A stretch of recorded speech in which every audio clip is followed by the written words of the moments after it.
യുമായി ബന്ധപ്പെട്ട ഒന്ന് രണ്ട് കാര്യങ്ങൾ പറയാതെ പോകുന്നത് ശരിയല്ല എന്നുള്ളതുകൊണ്ട് ഇതിൻ്റെ മുന്നോട്ടുള്ള പ്രയാണത്തിന് ഇത് മുന്നോട്ട് വയ്ക്കുന്ന ആശയത്തെക്കുറിച്ച് ഇവിടെ ഇരിക്കുന്നവരെ ഒന്നുകൂടി ഉണർത്തേണ്ട ഉത്തരവാദിത്തമുണ്ട് എന്ന് മനസ്സിലാക്കിയതിൻ്റെ അടിസ്ഥാനത്തിലാണ് സ്വാഗത പ്രസംഗത്തിൽ ഞാൻ എൻ്റെ കർത്തവ്യം നിർവഹിക്കുന്നത്. 2019 രജിസ്റ്റർ ചെയ്ത് പ്രവർത്തിച്ചുകൊണ്ടിരിക്കുന്ന ഈ സംഘടന ഉദ്ഘാടന സമ്മേളനത്തിൽ ശ്രീ പ്രമോദ് പയ്യന്നൂർ സാർ ഇവിടെ സൂചിപ്പിച്ചതുപോലെ സംസ്ഥാനത്ത് വിവിധ മേഖലകളിൽ പ്രവർത്തിച്ചുകൊണ്ടിരിക്കുന്ന സാമൂഹിക പ്രവർത്തകർ അവരുടെ നിസ്വാർത്ഥ പ്രവർത്തനത്തിൻ്റെ ഭാഗമായിട്ടാണ് അത് ജനപ്രതിനിധികളായാലും സാമൂഹിക സാംസ്കാരിക വിദ്യാഭ്യാസ മേഖലയിൽ പ്രവർത്തിക്കുന്നവരായാലും അവരെല്ലാം ഈ പറഞ്ഞ സാമൂഹിക മേഖലയിലുള്ള ഈ സൊസൈറ്റി രജിസ്ട്രേഷൻ ആക്ട് അനുസരിച്ച് രജിസ്റ്റർ ചെയ്ത് പ്രവർത്തിക്കുന്ന നേതാക്കളും ജനപ്രതിനിധികളാണ്. പക്ഷേ ഈ സാമൂഹിക പ്രവർത്തകരെ സംബന്ധിച്ചിടത്തോളം നമുക്കറിയാം, ജനാധിപത്യ ഭരണഘടനയ്ക്കനുസരിച്ച് പ്രവർത്തിച്ചു പോകുന്ന ഒരു ഭരണഘടനാ സംവിധാനത്തിലുള്ള ഭരണനിർവഹണ സംവിധാനത്തിൻ്റെ കീഴിൽ പ്രവർത്തിച്ച് മുമ്പോട്ട് പോകുന്ന രാഷ്ട്രവും സംസ്ഥാനവുമാണ് നമ്മുടെ രാജ്യം. 7 പേരോ 5 പേരോ 2 പേരോ ഒക്കെ എവിടെയെല്ലാം കൂടുന്നുണ്ടോ, 2 പേരാണെങ്കിൽ ഒരു ട്രസ്റ്റും, ഏറ്റവും കുറഞ്ഞത് 7 പേരാണെങ്കിൽ ഒരു സൊസൈറ്റിയും, അതിൽ കൂടുതൽ 100-ൽ കൂടുതൽ ആൾക്കാരാണെങ്കിൽ കമ്പനിയും ഒക്കെ രജിസ്റ്റർ ചെയ്ത് വ്യവസ്ഥാപിതമായി പലരും പ്രവർത്തിക്കുന്നുണ്ട്. ആ പ്രവർത്തിക്കുന്ന മേഖലകളിൽ നിൽക്കുന്നവർക്കെല്ലാം സർക്കാരിൽ നിന്നും സാമൂഹികമായി ഒട്ടനവധി അവരുടെ എല്ലാം പ്രവർത്തനത്തിൻ്റെ ഭാഗമായി ഒട്ടനവധി പ്രോജക്റ്റുകൾ, പദ്ധതികൾ ഗവൺമെൻറ്റുകൾ മാറി മാറി വരുന്നവർ പ്രഖ്യാപിക്കാറുണ്ട്.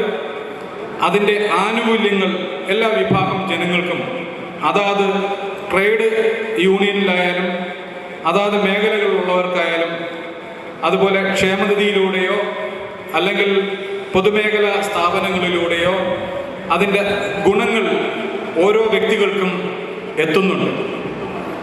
എന്നാൽ ഇതെല്ലാം വാങ്ങിക്കൊടുക്കുവാൻ കരുതി പ്രവർത്തിക്കുന്ന സാമൂഹിക പ്രവർത്തകരെ സംബന്ധിച്ചിടത്തോളം അവരിതിൽ വട്ടപൂജ്യമാണ്.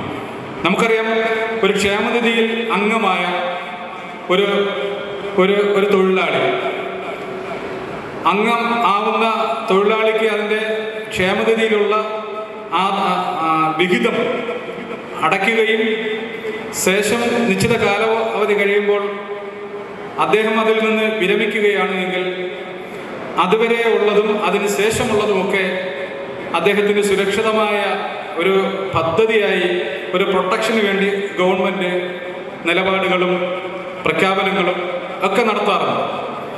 ഉദാഹരണത്തിന് പറഞ്ഞാൽ, ഒരു ചികിത്സാ സംബന്ധമായ കാര്യം, ഭവനമില്ലാത്ത ഒരാളിന് ഭവനം കൊടുക്കുന്ന കാര്യം, മറ്റു മക്കളുടെ വിദ്യാഭ്യാസ കാര്യങ്ങൾക്ക് വേണ്ടിയുള്ള കാര്യങ്ങളായാലും, ഇങ്ങനെ ഒട്ടനവധി കാര്യങ്ങൾ ആ മേഖലയിൽ നിൽക്കുന്ന ഒരു വ്യക്തിക്ക് ഗവൺമെൻറ്റിൽ നിന്ന് കിട്ടേണ്ട പ്രൊട്ടക്ഷൻ ഒരു അംഗീകാരമായി, ഒരു കരുതലായി കിട്ടാറുണ്ട്.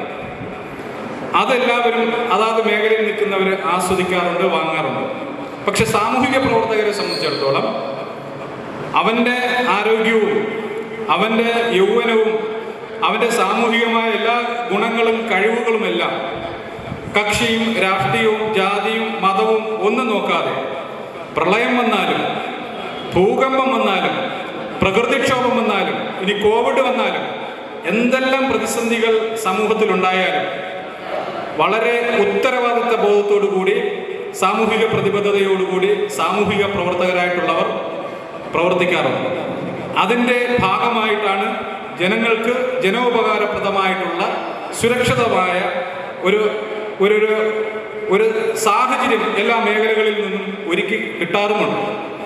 പക്ഷേ സാമൂഹിക പ്രവർത്തകരെ സംബന്ധിച്ചിടത്തോളം ഇതെല്ലാം സമൂഹത്തിനും നാടിൻ്റെ വികസനത്തിനും വേണ്ടിയൊക്കെ കൊടുത്താൽ തിരിച്ച് ഗവൺമെൻറ്റിൽ നിന്നോ സമൂഹത്തിൽ നിന്നോ അതല്ലെങ്കിൽ വ്യക്തികളിൽ നിന്നോ യാതൊരുവിധ പ്രതിഫലവും തിരിച്ചു കിട്ടാറില്ല. കിട്ടുന്നതാണെങ്കിലോ ഒന്നുകിൽ സംഘടനാപരമായ ഒരു ഒറ്റപ്പെടുത്തൽ, അല്ലെങ്കിൽ മതപരമായോ രാഷ്ട്രീയപരമായോ മാറ്റി നിർത്തൽ, അല്ലെങ്കിൽ രാഷ്ട്രീയത്തിൻ്റെ മുഖ്യധാരയിൽ ഗ്രൂപ്പുകളിൽ നിന്നും ഗ്രൂപ്പിൻ്റെ ഭാഗമായിട്ട് അവഗണിക്കൽ, ഇതെല്ലാം കഴിഞ്ഞ് തൻ്റെ സമ്പത്തും ആരോഗ്യവുമെല്ലാം സമൂഹത്തിന് വിനിയോഗിച്ച് പ്രസ്ഥാനത്തിന് വിനിയോഗിച്ചതിന് ശേഷം അവസാനം ചപ്പ് ചവർ ചണ്ടിയെ പോലെ മാനസികമായി തളർന്ന് വീടിൻ്റെ ഏതെങ്കിലും ഒരു മൂലയിൽ ഒതുങ്ങിയിരിക്കുകയോ സമൂഹത്തിന് വേണ്ടാത്ത ഒരാളായി മാറുകയോ ചെയ്യുന്ന ഒരു സാമൂഹിക സാഹചര്യമാണ് നമ്മുടെ നാട്ടിൽ നിലവിൽ ഉള്ളത് എന്നുള്ളത് സാമൂഹിക പ്രവർത്തകരെ സംബന്ധിച്ചിടത്തോളം അത് ആഴത്തിൽ ഒരുപക്ഷെ ചിന്തിക്കും എന്ന കാര്യത്തിൽ യാതൊരു സംശയമില്ല. ഇവിടെയാണ് അനന്തപുരി സാംസ്കാരിക നിലയം എന്ന ഈ സാമൂഹിക സാംസ്കാരിക സംഘടനയുടെ ഒരു പ്രസക്തി എന്ന് പറയുന്നത്. ഈ വിഭാഗത്തെ രാജ്യത്തിൻ്റെയും സമൂഹത്തിൻ്റെയും വികസന പ്രവർത്തനങ്ങളിലും എല്ലാവിധ ഉയർച്ചയ്ക്കും വേണ്ടി പ്രവർത്തിക്കുന്ന സാമൂഹിക പ്രവർത്തകരെ സമൂഹത്തിൻ്റെ മുഖ്യധാരയിൽ കൈപിടിച്ചുയർത്തുന്നതിന് വേണ്ടി അവർക്ക് ഗവൺമെൻറ് നൽകുന്ന പദ്ധതികളിലും പ്രഖ്യാപനങ്ങളിലും അർഹമായ പരിഗണന അവർക്കും കിട്ടണം. ഗവൺമെൻറ്റുകൾ നൽകുന്ന ക്ഷേമ പദ്ധതികളും ക്ഷേമ പെൻഷനും അതുപോലെ തന്നെ അർഹമായിട്ടുള്ളത് അവർക്കും കിട്ടണം.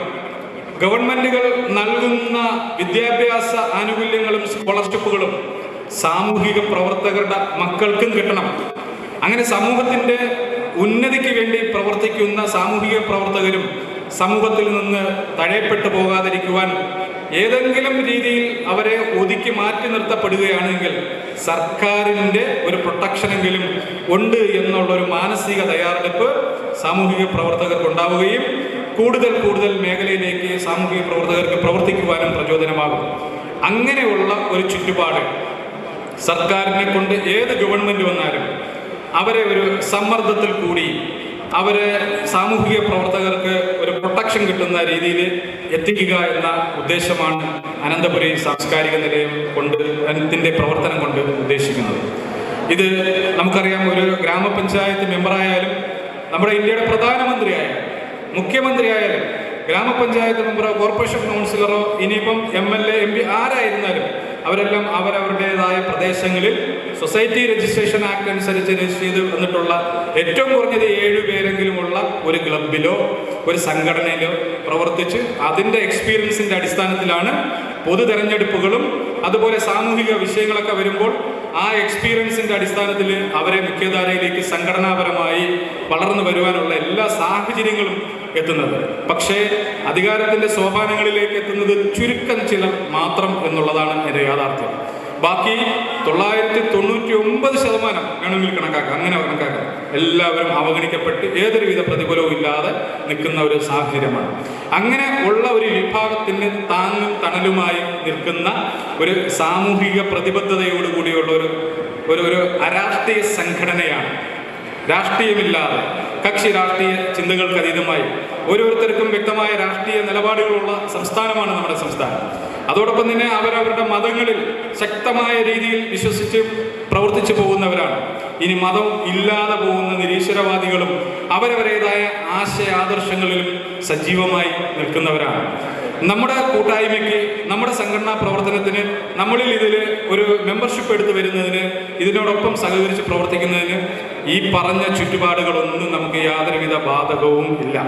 ഓരോരുത്തരും അവരവരുടെ രാഷ്ട്രീയ പ്രസ്ഥാനങ്ങളിൽ അടിയുറച്ചു നിന്ന് വിശ്വസിക്കുകയും മതപരമായ മൂല്യങ്ങളിൽ ശക്തമായി നിലനിന്ന് പോവുകയൊക്കെ ചെയ്തുകൊണ്ട് അതിൽ നിന്നെല്ലാം വ്യത്യസ്തമായി പ്രതിബദ്ധതയോടുകൂടി പ്രവർത്തിക്കുന്ന ഒരു പ്ലാറ്റ്ഫോമായി അനന്തപുരി സാംസ്കാരിക നിലയം എന്ന ഈ പ്ലാറ്റ്ഫോം വളർത്തി വലുതാക്കിയെടുത്താൽ നല്ലൊരു കായ്ഫലമുള്ള വൃക്ഷത്തൈയാണ് നമ്മൾ നട്ടിരിക്കുന്നത് എന്ന് നിങ്ങൾ ഓരോരുത്തരും കണക്കാക്കുക.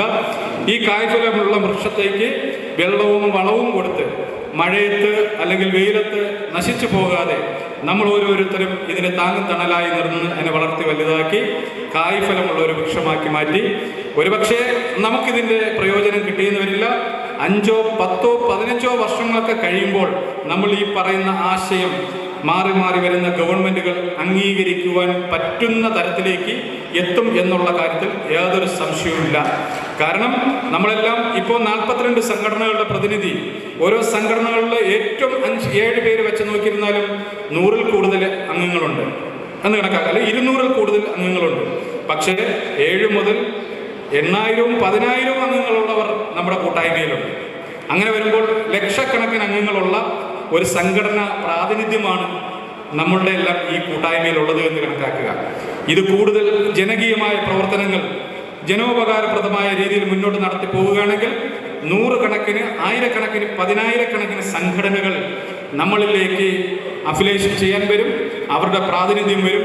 അങ്ങനെ വരുമ്പോൾ നമ്മൾ കൂട്ടം കൂട്ടമായി നിന്ന് ഗവൺമെൻറ്റുകളിൽ സമ്മർദ്ദ ശക്തിയായി വരികയാണെങ്കിൽ തീർച്ചയായും ഈ ആശയം നമുക്ക് വിജയിപ്പിച്ചെടുക്കുവാൻ കഴിയും.